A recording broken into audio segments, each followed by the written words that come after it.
Wakala wa Majengo ilikuwa na kikao chake cha dharura jana na leo. Tumefanya jana na tumefanya leo asubuhi pia. Baadaye tukaona tutembelee miradi ya TBA na tukachagua kutembelea mradi huu ambao unafadhiliwa kwa fedha za serikali. Kama mnavyoona, kuna majengo mawili yashakamilika na sasa yanaendelea majengo haya mawili ambayo yamefikia hatua nzuri.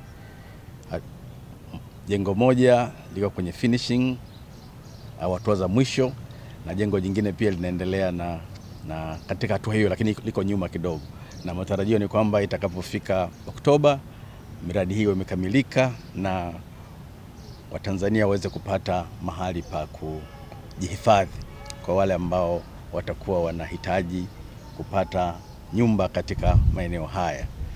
Na huu ni utekelezaji wa sera za serikali na ilani ya Chama cha Mapinduzi ya kuboresha makazi hasa ya watumishi wa umma. Kwa hivyo haya majengo yanavyojengwa, hasa haya hapa, yanalenga zaidi kwa watumishi wa umma, lakini pia hata watumishi wa sekta binafsi ambao wataomba wanaweza kupata nafasi katika eneo hili. Majengo haya yote mawili ni bilioni 11.4, na majengo haya kila jengo moja litachukua kaya 16. Kwa hivi kwa haya mawili hapa ni familia 32.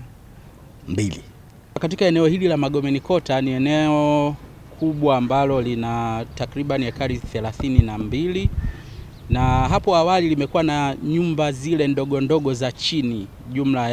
Kulikuwa na jumla ya wakazi 644 ambazo zilikuwa zimeenea katika eneo lote hili, ambapo kufuatia jitihada za serikali nyumba hizo zilibomolewa na jitihada za awali zikafanyika za ujenzi wa majengo 5 na wale waliokuwa wakazi wa awali kurejeshwa katika makazi hayo kwenye majengo hayo.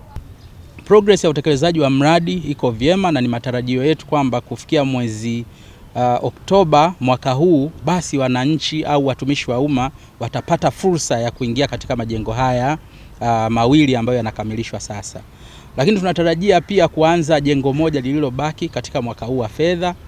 Lakini tunafahamu katika kiwanja hiki peke yake kina ukubwa wa kama square mita 28,000, na haya majengo yote 5 yatakuwa kwenye square mita 11,000, ambapo tutatekeleza ujenzi wa haya majengo 5 yenye uwezo wa kubeba familia 80.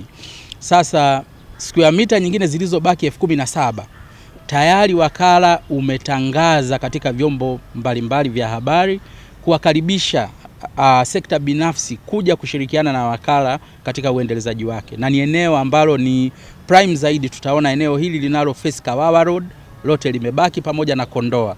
Kwa hiyo nichukue fursa hii pia, kwa kuwa tayari ni jambo limetangazwa kwenye vyombo vya habari mbalimbali, kuwakaribisha wale wote katika sekta binafsi ambao wana interest ya kuwekeza katika miliki kuu, basi wakaribie na kugrab hiyo fursa ya kushirikiana na Wakala wa Majengo Tanzania TBA.